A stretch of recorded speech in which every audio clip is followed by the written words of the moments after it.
सब देखा है मैंने, सब जाना है। मगर अब और डरने की कोई जरूरत नहीं है, ये सब बहुत जल्द बदलने वाला है। उन्होंने कठोर शर्त रखी। बस एक ही बात याद रखना, तुम्हें वही करना होगा जो मैं कहूँगा, बिना किसी सवाल के और बिना किसी शक के। मेरी बात ध्यान से सुन, कल रात तुम अकेले आना, तुम्हारे साथ कोई नहीं होगा, तुम्हारी बीवी तक नहीं।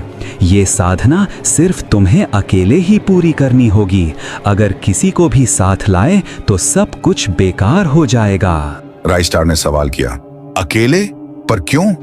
बाबा ऐसा क्या होगा? बाबा टोकते हुए कहे, सवाल मत कर, मैंने कह दिया ना, ये काम तुम्हें अकेले करना है। तुम्हारी किस्मत तुमसे नाराज है और उसे मनाना है तो तुम्हें अकेले ही उस रास्ते पर चलना होगा। अब जाओ और आज रात शांति से सो लो, क्योंकि कल की रात, हाँ, वही तुम्हारी जिंदगी की सबसे लंबी रात साबित होगी।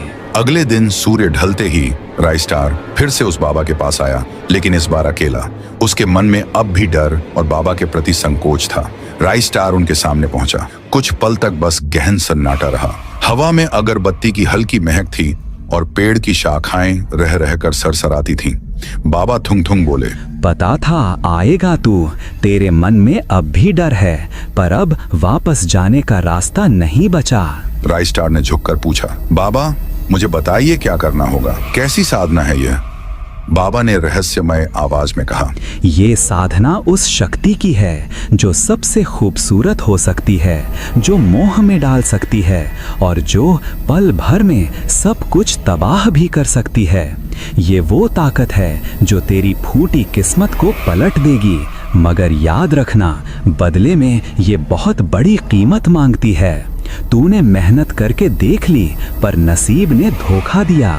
अब नसीब को मजबूर करने का वक्त आ गया है। बाबा ने उसे निर्देश दिया। बाबा बोले, अब मंत्र सुन और याद रख, थुंग थुंग थुंग शाहुर। राइस्टार ने धीरे धीरे कांपती आवाज में मंत्र दोहराया, थुंग थुंग थुंग शाहुर। मंत्र पढ़ते ही पूरा मौसम बदल गया।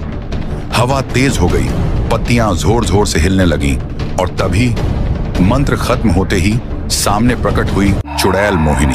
ये वही चुड़ैल थी जिसे थुंग थुंग बाबा ने वीरानगढ़ नाम के गांव से मटके में कैद किया था। मोहिनी ने राइस्टार को घूरते हुए कहा, तुमने ही मुझे बुलाया है ना राइस्टार? राइस्टार कांपते हुए पूछा, तुम कौन हो? तुम यहाँ कैसे आई? मैं मोहिनी हूँ। तुमने ही मुझे यहाँ बुलाया है।